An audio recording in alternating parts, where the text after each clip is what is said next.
Sunshine Telugu TV ప్రేక్షకులందరికీ నమస్కారం. మనతో పాటు చాలా సక్సెస్ఫుల్ అంటే ఆయన పేరు తలుచుకుంటేనే ఒక మంచి ఎమోషన్స్ వచ్చే ఒక ఆర్టిస్ట్ మనకి ఇండియా నుంచి వచ్చారు. ఆయన గురించి ఎటువంటి పరిచయం నేను ఇవ్వాల్సిన అవసరం లేదు. గురుగారు, మీరు కెనడాకి దయచేశారు, మా అందరి అదృష్టము. మీతో పాటు ఫ్రేమ్ పంచుకుని ఒక రెండు విషయాలు మీతో మాట్లాడటానికి మీరు మాకు అవకాశం ఇచ్చినందుకు చాలా చాలా కృతజ్ఞతలండి. చాలా సంతోషం గోపాలకృష్ణ గారు. అంటే ఖండాంతరాలు వెళ్ళినా కూడా మనకి తెలుగు మీద, తెలుగు భాష మీద, తెలుగు జాతి మీద, తెలుగు సంస్కృతి మీద ఉన్న అభిమానంతో మీరు సన్షైన్ అంటే సూర్యప్రకాశం, తెలుగు యొక్క ప్రకాశాన్ని మీరు వెలుగులోకి తీసుకొస్తున్నందుకు ముందు మీకు అభినందనలు ఫస్ట్. ఎందుకంటే దాదాపు 20 ఏళ్ళుగా ఇక్కడ ఉంటున్నారన్నమాట. ఎన్నాళ్ళు అయింది మీరు ఇది ప్రారంభించి సన్షైన్? ఒక 10 years కావస్తుంది. 10 ఏళ్ళ నుంచి నిరాటంకంగా ఒక తెలుగు భాష కోసం లేదా సంస్కృతి కోసం కృషి చేయడం అనేది మనకు తెలియకుండా భాషకి ఇష్టంగా మనం చేస్తున్న ఒక అర్చన లాంటి. చాలా బాగా చెప్పాను. చాలా బాగా అంటే ఒక కాంప్లిమెంట్గా చాలామంది పదాలు వాడతారండి. అయినా కాంప్లిమెంట్కి కూడా రైట్ అయిన ఒక పదాన్ని మీరు వాడాలి, చూసారా? అక్కడే తెలుగు తల్లికి అర్చన చేస్తున్నారు ఇదండి. తర్వాత అండి, కెనడా ఒక పెద్ద దేశం అండి మనకి. ఇది మనం ఇప్పుడు ఆంటారియోలో, టొరంటో పక్కన మనం షూట్ చేస్తున్నాము. బ్రిటిష్ కొలంబియాలో తెలుగు వాళ్ళు ఉన్నారండి, ఆల్బర్టాలో తెలుగు వాళ్ళు ఉన్నారు. తెలుగువాడు అంతరిక్షంలో కూడా ఉంటాడు మనం వెళ్ళేటప్పటికి. అది ఒకప్పుడు మనం సరదాగా జోకులు వేసుకున్నాం. ఫస్ట్ టైం ఒక మనిషి చంద్రమండలం మీదకి వెళ్ళగానే మయ్యా ఎవరు లేరంటే చాయ్ చాయ్ టీవీ అది వేణమా అని ఒక మలయాళీ ఉన్నాడు, షాక్ అయ్యట. అంటే అప్పట్లో ఏమిటంటే మలయాళీస్ అట్లా ప్రపంచంలో ఎక్కడ అవకాశం ఉన్నా అక్కడికి వెళ్ళేవాళ్ళని ఒక జోక్ ఉండేది. అది బికాజ్ అక్కడ స్పేస్ తక్కువ వాళ్ళకి, మలయాళంలో, కేరళ, అందుకని విస్తరించేవాళ్ళు. మనకు కావాల్సిన స్పేస్ ఉంది అలా. బట్ మన వాళ్ళు ఒక జీల్ తోటి జీవితంలో ఏదైనా సంపాదించాలి, ఏదో సాధించాలనితో అమెరికా, ఇంకా యు నేమ్ ఇట్, ఇక మన వాళ్ళు లేని ప్రదేశం లేదు ఇవాళ. అలాగే కెనడా అంతా విస్తరించి అన్ని స్టేట్స్లోనూ విస్తరించిన తెలుగు వాళ్ళందరికీ నా శుభాకాంక్షలు. చాలా చాలా సంతోషం సార్, చాలా సంతోషం. ఇప్పుడు ఒక ఫ్యూ క్వశ్చన్స్ అండి ఇక్కడ. అంటే మీరు ఇన్ని ఇయర్స్ ఆఫ్ రిచ్ ఎక్స్పీరియన్స్లో అండి, మీరు తెలుగు వాళ్ళని భారతదేశంలో తెలుగు వాళ్ళతో మీరు ఇంటరాక్షన్ చేశారు, యుఎస్ఏలో మీరు చాలా ఇంటరాక్షన్ చేశారు, కెనడాలో తెలుగు వాళ్ళని ఇప్పుడు మీరు చూస్తున్నారండి. అంటే వాళ్ళ ప్యాటర్న్స్, ఆలోచనలు, వాళ్ళ పర్సనాలిటీస్, దాంట్లో ఏమైనా క్షుణ్ణంగా ఏమైనా ఒక మంచి విషయాలు మీరు ఏమైనా? ఒకటే ఏంటంటే మనకి అక్కడ మన ఏమిటంటే ఇంటి చెట్టు మందుకు పనికిరాదు అన్న సామెత ఉంది. అలాగా అక్కడ మనకు కావలసినన్ని శిల్పాలు ఉన్నాయి, కావలసినన్ని గుళ్ళు ఉన్నాయి, కావలసినంత సంపద ఉంది. కాబట్టి కొంచెం నిర్లక్ష్యం ఉంది భాష పట్ల, సంస్కృతి పట్ల. ఎప్పుడో పండగ వస్తే కానీ పరికిణి కట్టుకోరు ఆడపిల్లలు.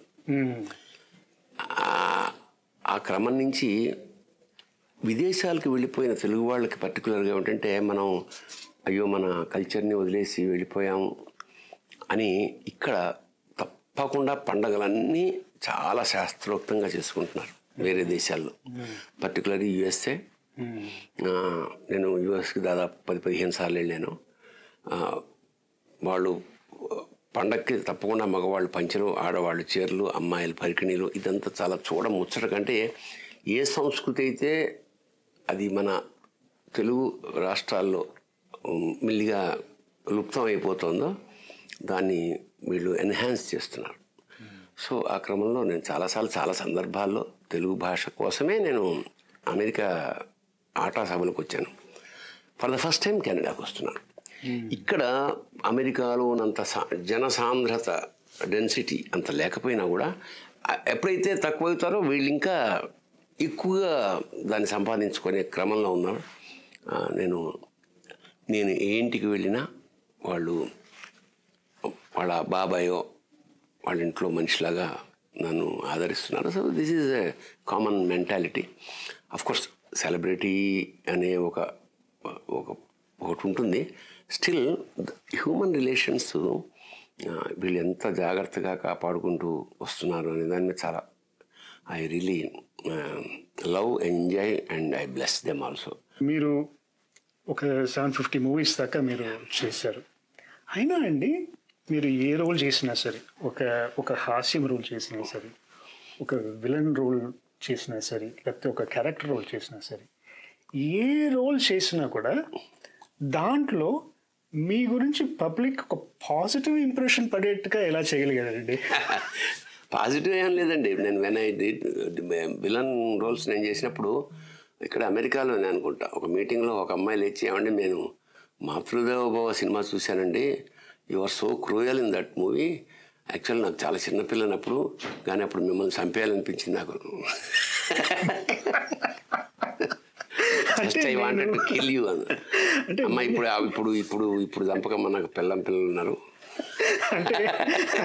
అంటే నేను చెప్పొచ్చింది పిల్లల ఇన్ఫ్లుయెన్స్, అది they look at only as the screen character కదండి. నేను చెప్తున్నాను అడల్ట్స్ ఇప్పుడు కొంచెం చూసిన వాళ్ళందరికీ you come out, your personality, లోపల ఉన్న పర్సనాలిటీ వచ్చి మనసు అలా కూర్చుంటుంది. అది ఎలా మేనేజ్ చేయగలిగారు? సార్ ఒకటి ఏంటంటే, it is film making is a group art. It is not like individual arts. అంటే నేను ఇఫ్ ఐ రైట్ పోయిటరీ లేదా novel, it's an individual art, me and my art, ఒక flute playing. But when it comes to film or నాటకం, it's a group art. So అందరూ ఒక గొప్ప రచయిత, ఒక గొప్ప దర్శకుడు, అంటే అందరి సమిష్టి కృషి చేసినప్పుడు ఒక పాత్ర పండుతుంది. అంచేత if at all any credit ఇస్తే it should be shared among us. అది ఒకటి క్వశ్చన్. అండ్ నాటకాల నుంచి వచ్చినాను కాబట్టి నాకేమిటంటే, ఒక పాత్ర ఇవ్వగానే దాని గురించి కొంచెం హోంవర్క్ చేసుకునే అలవాటు ఉంది. Even now that probably homework అంటే, ఈ పాత్ర ఇంతకుముందు ఎక్కడైనా చేశానా, ఈ పాత్రకి దగ్గరలో మన సమాజంలో నాకు తెలిసిన వాళ్ళు ఎవరైనా ఉన్నారా, వాళ్ళ గెటప్ ఏమిటి, వాళ్ళ అలవాట్లు ఏమిటి, వాళ్ళ కొన్ని మేనరిజమ్స్ ఉంటాయి. ఇలా అంటుంటాడు, మాట్లాడితే కొంతమంది ఇలా అంటుంటారు, కొంతమంది అంటుంటారు. So each character, so I will collect some, pick some of them and I will discuss with the director, ఇట్లా చేయొచ్చా, బాగుంది గురుగారు చేయండి. సో అట్లాగా, because it's a long journey, ఒకదానికి ఒక సిమిలారిటీస్ కనపడకుండా ఉంటే బెటర్ అని ఉద్దేశం. అంటే యాజ్ యూ సెడ్, ఎక్కడ ఏ సినిమా చూసినా అది ఒక కొత్త పాత్ర చూసిన ఫీలింగ్ కావాలంటే one must do some little homework చేయాల్సి వస్తుంది. అది అంటే వెనకాల ఇంతవరకు ఉంది అనే విషయం యూనో చాలా ఇంట్రెస్టింగ్గా ఉంది. ఇప్పుడు మీరు చెప్పిన దాంట్లో 2 క్వశ్చన్స్ వస్తున్నాయి సార్, 2 రిలేటెడ్ క్వశ్చన్స్. ఒకటి, మీరు ఒక్కొక్క రోల్ చేసినప్పుడు 100 రోల్స్ చేశారు, ఎలా రోల్లో దిగుతారు, ఎలా రోల్లో బయటకు వస్తారు, దానివల్ల how are you able to make this transition అండి ఒక రోల్ నుంచి? It's a natural process, because we were trained in theatre for more than 18 to 20 years. మాకు క్యారెక్టర్ చదవగానే చెప్పాను కదా, ఆటోమేటికల్. ఇప్పుడు జేసుదాస్ గారు బాలమురళీకృష్ణ గారికి ఒక రాగం ఇచ్చేస్తే ఇంకా వాళ్ళు ఆడేసుకుంటారు కదా, దాని గురించి నిరంతర ప్రాక్టీస్ కదా. సో చూడగానే మాకు అర్థమైపోతుంది what sort of character it is, what opposite actor ఎవరు, how he reacts. So it's a natural process, వెళ్ళిపోతుంది. Only thing is whether he want it in a louder way or underplayed. కొన్ని సినిమాల్లో మేము అతిగా చేస్తాం, అంటే overacting. They ask sir, they ask కొంచెం ఓవర్గా చేయండి సార్ కావాలని. బేసికల్గా we love underplaying the character. ఇప్పుడు అతడులో ఎలాగా క్యారెక్టర్ అవుతున్నా అండర్ ప్లే చేస్తూ కూడా హ్యూమర్ పండించవచ్చు కదా, అట్లాగా. నాకేమో పర్సనల్గా ఇష్టం, అందుకని మా మిథునంలో క్యారెక్టర్స్ని బాగా అండర్ ప్లే చేయించేసాను. నా మిథునంకి వచ్చే ముందర ఈ 2 క్వశ్చన్స్ని కంప్లీట్ చేస్తాను సార్. ఇన్ని రోల్స్ చేశారు గురుగారు మీరు, విచ్ రోల్ మీకు అంటే మిమ్మల్ని డీప్గా ఇంపాక్ట్ చేసిన రోల్ కానీ, లేకపోతే మిమ్మల్ని యూనో మీ రిసోర్సెస్ని బాగా డిమాండ్ చేసిన రోల్ కానీ, అటువంటివి? జనరల్గా ఏంటంటే నేను ఒక 300 తండ్రి పాత్రలు చేసి ఉంటా చిత్రం అనే సినిమాలో ఫస్ట్ టైం చేసినప్పటి నుంచి. So either father, hero father లేదా హీరోయిన్ ఫాదర్ ఇట్లాగా. బట్ నాకు పర్సనల్గా ఇష్టం ఏంటంటే విలన్ క్యారెక్టర్స్ ఇష్టం. The very reason is there will be a up and down graph in the villain characters. వాడు మంచివాళ్ళలా కనిపిస్తాడు, నైట్ వాడిని పర్సనల్గా చూపిస్తే దుర్మార్గుడు. సో ఒక ట్రాన్సిషన్ మళ్ళీ బయటకు వచ్చినప్పుడు మామూలుగానే అవుతుంది. సో మనం చాలా రకాల మేనరిజమ్స్ పెట్టుకోవచ్చు దాని క్యారెక్టర్కి, చాలా రకాల వేషధారణ చేయొచ్చు, విచిత్రంగా చేయొచ్చు గెటప్. ఇప్పుడు అల్లరి అనే సినిమాలో ఇలా ముళ్ళ పందిలాగా ఉంటుంది అన్నమాట ఈ నాకు హెయిర్. సో కామెడీ చిన్న విలని ఉంటుంది వాళ్ళు, నెగిటివ్ ఎలిమెంట్.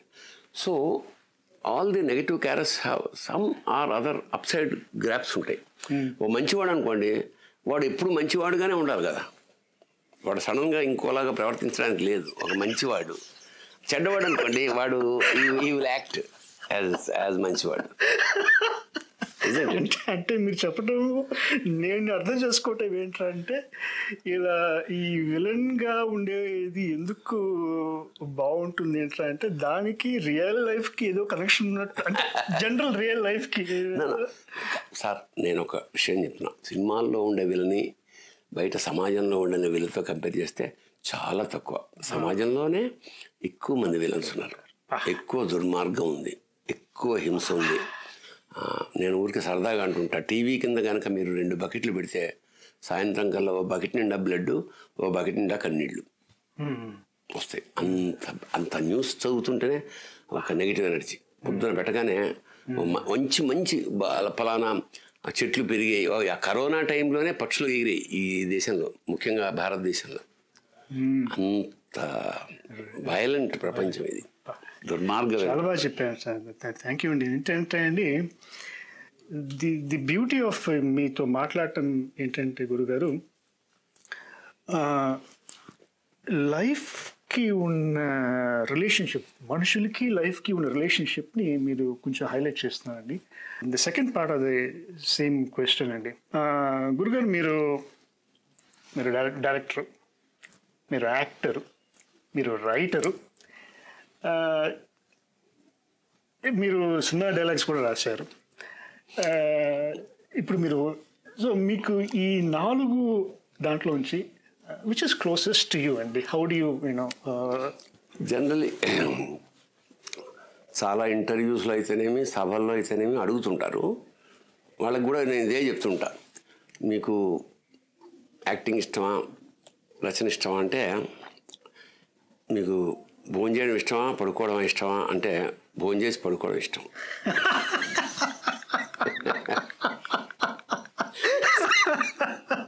అయితే ఐ వాంట్ ఆల్ ఎవ్రీథింగ్. నాకంటే అవకాశం ఉంది కాబట్టి, ఎస్టాబ్లిష్ అయ్యాను కాబట్టి, నాకు ఇష్టమైతేనే నేను పాత్రలు చేస్తాను, ఇష్టమైతేనే రాస్తాను. So I enjoy all sort direction అయితే, ఎవ్రీథింగ్ ఐ ఎంజాయ్. ఎందుకంటే జీవితంలో ఆస్వాదించడం అనేది చాలా ఇంపార్టెంట్. మనం జనరల్గా మనం ఇప్పుడు బతుకుతున్న తీరు ఎలా ఉంటుందంటే, either we live in past or future, we never live in presence. ఇప్పుడు ఈ ఇంట్లో ఉన్నాం, ఈ మన పిల్లలు ఉన్నారు, భార్య, ఇది ఆస్వాదించాం. అప్పుడు లాస్ట్ టైము సేమ్ ఇదే ఐటమ్ అప్పుడు నయాగారా ఫాల్స్ దగ్గర తిన్నప్పుడు ఎంత బాగుంది తెలుసా అనో, ఇప్పుడు కాదు కానీ నెక్స్ట్ వీక్ అక్కడ పలానా చోటకి వెళ్తున్నా. సో ఇప్పుడులో లేడు, ఎప్పుడు ఆ ఇప్పుడులో ఉండడమే it's meditation, living in presence. So you observe all the animals and birds live in presence. వాళ్ళు ఒక్కొక్క గింజ ఎరుగు తింటాయి కాబట్టి దే హ్యావ్ టు ఫోకస్. మనకేముంది అంతా అన్నీ వడ్డించిన విస్తర్లా ఉంటుంది కాబట్టి we always think of better things either of past. మా తాత కాలంలో ఇలాగ నేతులు తాగేవాళ్ళం అనేమో అని అంటాడు, లేదా ఇప్పుడు కాదు కానీ ఇంకో 10 years తర్వాత చింపేస్తా. So I request everybody to live in presence. మీరు ఈ జర్నీ రావటం ఎంతసేపు పట్టిందండి? Living in presence. ఇప్పుడు మీరు ఇన్ని డికేడ్స్గా మీరు ఇండస్ట్రీలో నాకు కూడా చాలా టైం పట్టింది. అది అసలు అర్థం చేసుకోవడానికి టైం పట్టింది. ఏమిటి సెటిల్ అయిన తర్వాత ఇంకా మనకి సినిమాలు లేకపోయినా పర్వాలేదు, మనకి సంపాదన అక్కర్లేదు అనుకున్న తర్వాతే ఇలాంటి జ్ఞానం వస్తుంది. నేను ఇంకా చచ్చిపోతాం అన్న 2 రోజుల ముందు వచ్చి ఉపయోగం లేదు కదా. ఏం చెప్పారండి? ఓ మై గాడ్,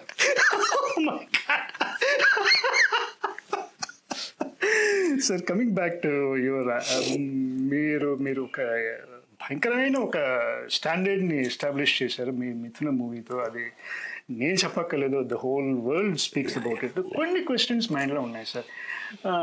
అసలు ఈ కాన్సెప్ట్ అనేది ఒక ప్లస్ 2 క్యారెక్టర్స్తో కాన్సెప్ట్ అనేది ముందు ఎక్కడైనా చేశారా ఇటువంటి కాన్సెప్ట్ని, లేకపోతే మీకు ఎలా అసలు ఈ కాన్సెప్ట్ మీకు కలిగిందండి?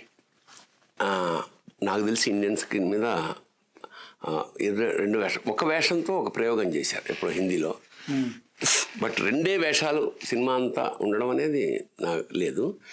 అయితే నేనే ఒక 40 years బ్యాక్ 2 వేషాలతో ఒక నాటకం రాశా, కొక్కురోకో. అది నాటకం నేను సుందరం గారిని ఈజ్ నో మోర్ అతను వేశాం. It was a super hit. 2 వేషాలు. The play goes for 55 minutes non stop, టక వెళ్ళిపోతుంది.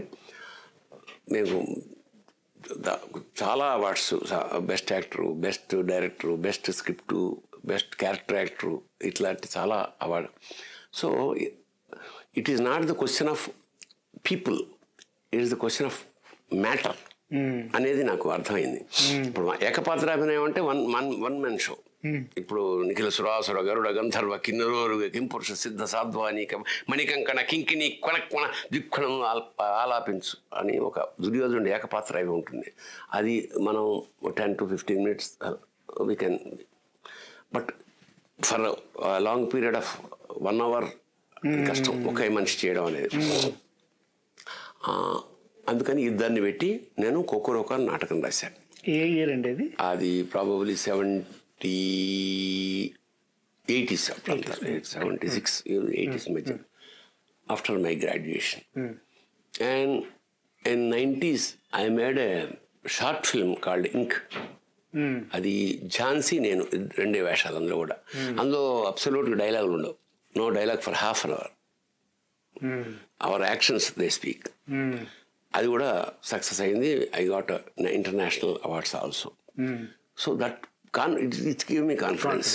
ఒక ఇద్దరితో చేయొచ్చు. యాక్చువల్గా ఈ స్క్రిప్ట్ శ్రీరమణ గారని చాలా పాపులర్ రైటరు ఈ మిథునం పేరుతో ఒక చిన్న 20 pages నవల్ లాంటిది రాశారు. దాన్ని నేను అడాప్ట్ చేసుకున్నాను, అడాప్షన్. సో దట్ ఇప్పుడు అడాప్షన్ అంటే ఒక చాలా ఇంపార్టెంట్ బ్యూటిఫుల్ సీన్స్ అండి ఆ మూవీలో. ఫర్ ఎగ్జాంపుల్ అన్నం వడ్డిస్తున్నారు, అందరూ వస్తున్నట్టు ఎలా విజువలైజ్ చేయగలిగారు? ఇప్పుడు చూసే వాళ్ళకి 2 క్యారెక్టర్స్తోనే అయినా 10 మంది క్యారెక్టర్స్ ఉన్నట్టు ఒక విజువలైజేషన్ అంటే స్టెప్స్ ఎలా వచ్చాయి? బికాస్ అసలు నాకే ఇది ఛాలెంజ్ ఏమిటంటే ఇప్పుడు ఉదాహరణకి ఇప్పుడు రెగ్యులర్గా సినిమాల్లో ఏమిటంటే వాళ్ళిద్దరికి పెళ్ళి శోభనం గదిలో పాట పాడుకుంటున్నా కూడా మంచం కింద 10 మంది ఉంటారు. ఓహో ఎందుకులే ఉన్నా అంటే ఉంటారు అంతే. అలాగా ఇలాంటి క్రమంలో ఇద్దరితో చేయడం ఈజ్ ఇట్ హ్యూమన్లీ పాసిబుల్ అని నేను అనుకున్నాను. ఆల్రెడీ 2 చేసా కదా చూద్దాం కానీ సాధ్యమైనంత వరకు ఎంటర్టైన్మెంట్ పెట్టుకుంటూ పెడితే మనం గట్టెక్కుతాం అన్న ఫీలింగ్ నాకు కలిగింది. సో మొత్తానికి కొంచెం ఆ డైలాగులన్నీ అండ్ దిస్ పర్టికులర్ క్యారెక్టర్ ఏదైతే బాలుగారిది ఉందో అది మా నాన్నగారు క్యారెక్టరైజేషన్ అన్నమాట. అంటే because is from middle class family. ఆయన ఏం చేసామంటే మొత్తం అన్ని పనులు అంటే చెక్క పనులు అనుకోండి తను చేసేసేవాడు. ఏదైనా ఇట్లా సోఫాలు పాడవుతే తనే చేసేవాడు, ఎలక్ట్రిక్ వర్క్ తనే చేసేసాడు, స్టవ్ల రిపేర్ తనే చేసేవాడు. So it is the question of ఏంటంటే వై షుడ్ వి అంటే మనకి మన లిమిటెడ్ బడ్జెట్ ఉన్నప్పుడు how can we maintain this such a big family. So that's how and he was happy. డబ్బులు లేదని ఎప్పుడు ఏడవలేదు. అట్లాగే మమ్మల్ని కూడా అలాగే పెంచాడు. అంటే you should be capable of doing anything. కావాలంటే నేర్చుకో. ఈ ఆస్పెక్ట్ని నేను మిథునం క్యారెక్టర్లో పెట్టేశాను మా father. But my father is not a foodie. భోజన ప్రియుడు ఏం కాదు మన ఆయన గారు. బట్ అదర్ చెప్పులు కుట్టడం, అందు సినిమాలో చెప్పులు కుడతాడు, తోట పని చేస్తాడు, కుండలు చేస్తాడు, ప్రమిదలు చేస్తాడు, ఆవుకి గడ్డి పెట్టి ఆవుని పోషిస్తూ ఉంటాడు. కూర ప్రపంచంలో ఉన్న కూరలన్నీ వాళ్ళ ఇంట్లో ఉంటాయి అట్లాగా. సో ఐ వాంట్ అట్లా లైవ్లీ బేసికల్లీ ఏమిటంటే ఇండియన్ కాన్సెప్ట్ ఆఫ్ లివింగ్. ఒక 50 ఏళ్ళ తర్వాత వాడు అమెరికా, వాడు కెనడాకి వెళ్ళిపోతే ఇంకేముంది, పెళ్ళిళ్ళు అయిపోయినాయి, వాళ్ళ పనులు వాళ్ళు వేసుకుంటారు, రామకృష్ణ అనుకుని కూర్చుందాం అంటారు. వేరే ఇక్కడ వాళ్ళు 50-60 తర్వాత ఆ బాధ్యతలన్నీ అయిపోయి కమాన్ లెటస్ ఫ్లై అని ప్రపంచం అంతా తిరుగుతారు. They restart, rejuvenate themselves after 50. So I wanted that life for Indians. చాలా చాలా చాలా బ్యూటిఫుల్గా చెప్పారండి. ఒక్క నిమిషం సార్. స్వామీజీ పంపించమంటున్నారు. పెద్ద లాస్ట్ అంతగా ఇంకా ఏమంటే కంక్లూడ్ చేసి ఓకే. చాలా చేశాంగా కంటిన్యూస్గా. ఎంతసేపు అయింది? 26 నిమిషాలు. ఈ 4 నిమిషాలు చేస్తే 26. 4 నిమిషాలు చేసిండే అరగంట అయిపోతుంది. చెప్పేయండి. సో ఈ మిథునం సినిమా ఎంటర్టైన్మెంట్ వాల్యూ చూసే వాళ్ళకి తెలుస్తుంది. ఈ వెనకాల ఈ కాన్సెప్ట్ ఆఫ్ ఏంటి మొగుడు పెళ్ళాలు, ఎందుకంటే ఇప్పుడు చాలా అవసరం. బికాస్ పెళ్ళైన తర్వాత మన వాళ్ళు యానివర్సరీలు చేసుకుంటారు కదా, ఏడాది. ఇప్పుడు డేస్లో ఉంది అది. 1 మంత్ కలిసి ఉన్నారా, 15 రోజులు కలిసి ఉన్నారా, లేదా ఫస్ట్ పొద్దున్న పెళ్ళి అవగానే సాయంత్రమే విడిపోయారా అనేది ఇప్పుడు ఛాలెంజ్. అట్లా నడుస్తుంది బండి. అంటే very simple reason is ego. నేను సంపాదిస్తున్నావు, నువ్వు సంపాదిస్తున్నావు, నువ్వు మొగాడు అయితే గొప్ప, అది కాన్సెప్ట్. సో ఇన్ఫ్యాక్ట్ మనకి సంసారంలో ఆవిడ కోపంగా ఉన్నప్పుడు వీడు కొంచెం అడ్జస్ట్ అవ్వాలి. Adjustment is the greatest aspect of life అండి, ఫర్ ఎనీథింగ్. జీవితంలో సర్దుబాటు అనేది కనుక ఉంటే జీవితం ఎక్కడున్నా సరే బాగుంటుంది. ఇప్పుడు are you not adjusting in other country? ఇప్పుడు ఇక్కడ వాళ్ళ లా ఆఫ్ ద ల్యాండ్ని గౌరవిస్తున్నావా లేదా? మరి ఇది ఇండియాలో ఎందుకు ఏమైంది? ఈ కప్పు మనం జాగ్రత్తగా అందులో పడేస్తాం, అదే ఇంట్లో అయితే అలా పడేస్తాం ఇండియాలో. సో నేనేమంటానంటే wear ever you go you respect others. నీ వ్యక్తిత్వాన్ని గౌరవించండి, భార్యాభర్తలైనా సరే, స్నేహితులైనా సరే, వేరెవర్. అప్పుడు మనకి ఇప్పుడు మీరు ఈ చిన్న సంభాషణ నాకు తెలియజేస్తాం ఏంటంటే అండి, మిథున మూవీ ఎంటర్టైన్మెంట్ ఆస్పెక్ట్ లో it has its own value and very strong message. Background ఈ వాల్యూస్ విషయాన్ని కూడా 100%. Entertainment is like a capsule, పైన sugar coated capsule it is. అసలు విషయం లోపల పెట్టి ఈ షుగర్ క్యాప్సూల్ అలా వేసామన్నమాట. అది చప్పరించినప్పుడు బాగుంటుంది, తర్వాత రియాక్ట్ అవుతుంది. అవును, ఎందుకు మనం ఇలా 50 ఏళ్ళ తర్వాత కూడా వాళ్ళు అంతా హ్యాపీగా, 55 ఏళ్ల కాపురం తర్వాత కూడా హౌ సో జౌబులెంట్గా ఎలా ఉండగలిగారని, that is a strong message. చాలా బాగుంది, చాలా బాగుంది సార్. వన్స్ అగైన్ సార్, మీరు కెనడాగా రావటము ఎక్స్ట్రీమ్లీ హ్యాపీ అండి. నెంబర్ 1, మీరు వచ్చి మీ విజ్డమ్ మాతో షేర్ చేసుకుని, మీ ఇన్సైట్స్ని మాతో షేర్ చేసుకోవటము, మీ పాజిటివ్ ఎనర్జీని మాకు పట్టరావటము, ఇది అక్రాస్ కెనడా ప్రతి ఒక్క తెలుగు వాళ్ళకి చాలా సంతృప్తి ఇస్తుంది నాకు నమ్మకం sir. Thank you so much for your time. ధన్యవాదాలు. నమస్కారం.